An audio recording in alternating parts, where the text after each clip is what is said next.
আমি আজকে চপ করছি, মানে এখানে অনেক রকমের আছে। এখানে কুমড়ো আছে, আলু আছে, চিকেন আছে, রসুন আছে, আদা আছে, তারপরে একটু বাটা আছে, লঙ্কা বাটা আছে। এই সব দিয়ে আমি পকোড়া করেছি। পকোড়াটা খুবই সুন্দর খেতে হয়েছে। আমি আগে প্রথম যেহেতু বানিয়ে ফেলেছি, ওটা দেখা বানিয়ে ফেলেছি। এখনও চিকেনটা রান্না করবো, চিকেনটা রান্না করতে পারিনি। আগে ভাবলাম যে এটা করে নিই, পকোড়াটা ভেজে নিই। পকোড়াটা ভেজে নিলে হয়ে যাবে।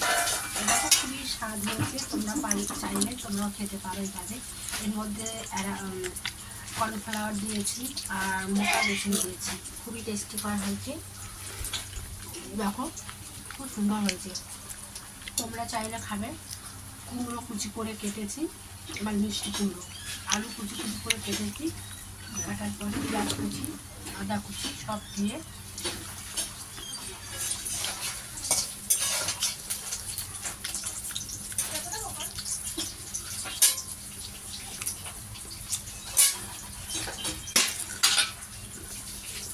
দুধ চলে